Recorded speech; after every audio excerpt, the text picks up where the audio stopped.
Hello, and welcome to part 3 of my series on anger. If you haven't watched part 1 and 2 yet, I encourage you to do so. The links are in the description. So in part 1, we talked about resetting our brain and regulating our nervous system. In part 2, we talked about ways to rethink and reframe situations when we're angry. And today in part 3, we're going to talk about how to respond to people or situations that may trigger anger in us. So stay tuned.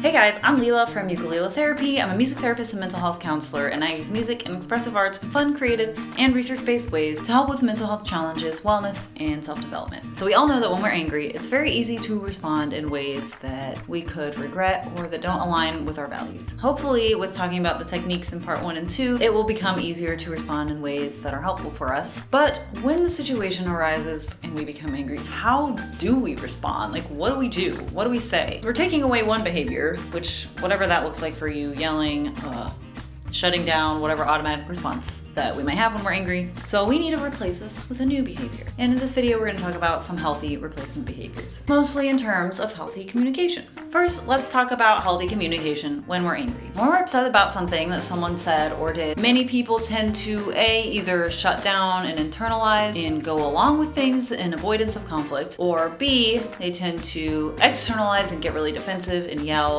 or even say mean things. But there is a middle ground, and that is called assertive communication. We kind of describe the 3 different communication styles. So we'll go through each of those real quick. One is passive communication. This is when you think about the other person's needs and not your own needs. This might look like shutting down, avoiding eye contact, overly apologizing, etc. On the other end of things, we have aggressive communication. This might look like yelling, name-calling, or using intimidating body language. And then in the middle, we have assertive communication. This is when we think about our needs and the other person's needs, because they're both important, right? And this might look like talking in a calm and confident tone, using eye contact, and using open and confident body language. Most of the time, we want to use assertive communication, but I think there are times when it's not necessarily a bad thing to use passive or aggressive communication. But usually I think assertive communication is the most helpful and beneficial. Now, how do you approach situations assertively? What does that look like? Well, there is an acronym used in dialectical behavioral therapy called DEARMAN that lays out the steps and how to engage in healthy communication. Actually, I think I'm just gonna whip out my guitar and make up a song on the spot about this so that it might be easier for you to remember. So let's try that.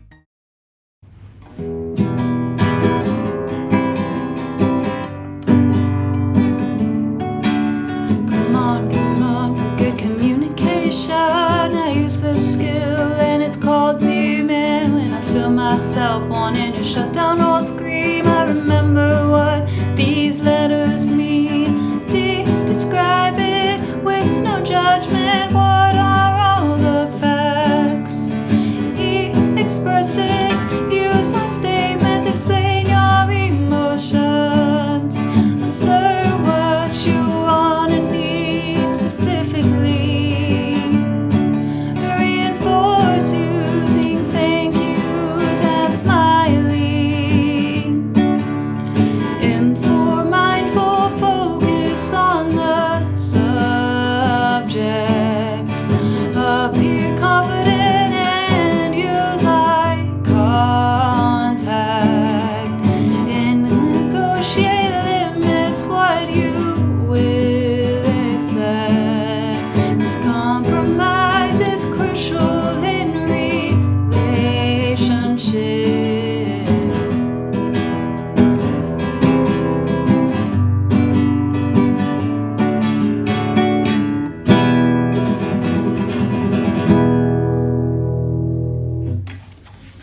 Yep, I totally just made that up on the spot. Definitely did not take me 2 days to write that because I'm just that good. So in that song, I went through each letter and what it means. And if you want to follow along with this next part of the video, which is where we'll kind of go more in depth of each step and what that looks like, you could go to my description and there's a link to a free download. I've also included a whole 3-part session plan for music therapists if you're interested in using these interventions in your own practice. First, we have D for describe. So describe the situation using only facts.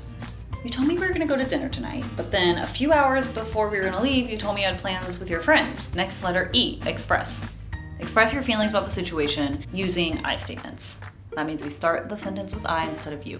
I felt really disappointed and let down when you told me that because I've been really excited to spend time with you all week. A, assert your needs clearly and specifically. Don't assume the other person will know what you need, no matter how obvious it seems to you. Can you let me know at least the day before, if possible, if you want to hang out with your friends, so then I can plan ahead as well? Or can you reschedule with your friends tonight so we can still go to our dinner? R is for reinforce. Show appreciation or gratitude and also make it clear how this is going to benefit them. I would really appreciate it. And I know that we've been wanting to connect more, and I think tonight would be a really great opportunity to do that. Plus, you can get that steak that you've been craving. M is for stay mindful. So if the other person is upset, they might want to interrupt you or argue back. Don't get sidetracked, don't start arguing about something else. Make sure you stay focused on the topic by repeating your requests calmly. But babe, I was gonna hang out with the boys. Well, I would still love to spend some time with you tonight. Or how can we spend more time together today? I would really like for you to communicate your plans more in the future. A is for appear confident. Speak clearly, stand or sit up tall, use appropriate eye contact, although these body language things really do depend on your culture. But the point is, put on an aura of confidence. It's called appear confident, not feel confident, so fake it till you make it if you need to. This will express that you feel confident what you're saying, that you respect yourself and your needs, and it will express that to the other person. And lastly, N stands for negotiate. Sometimes you may need to negotiate. This might look like compromising by finding other solutions to the problem. So the goal for Dear Man isn't to manipulate or try to get what you want. It's to respect and express your needs and wants, and to respect the other person's needs and wants. And sometimes negotiating is necessary to do that. So if you can't go to dinner tonight, can we go tomorrow night? And next time, can you let me know ahead of time when you have plans with your friends? So Dear Man is a skill that takes practice, and one way to practice this is to go through each step and write down how you would respond and what you would do for each letter. As I've said, I've included a free download of this and a link to session plans for all 3 of my anger interventions for other music therapists and counselors that might want to use these in their practice. I hope that was helpful, and thank you so much for watching. Please like, share, and subscribe if this was helpful for you. I post videos every Friday, so stay tuned for more content like this. Have a great day. Bye.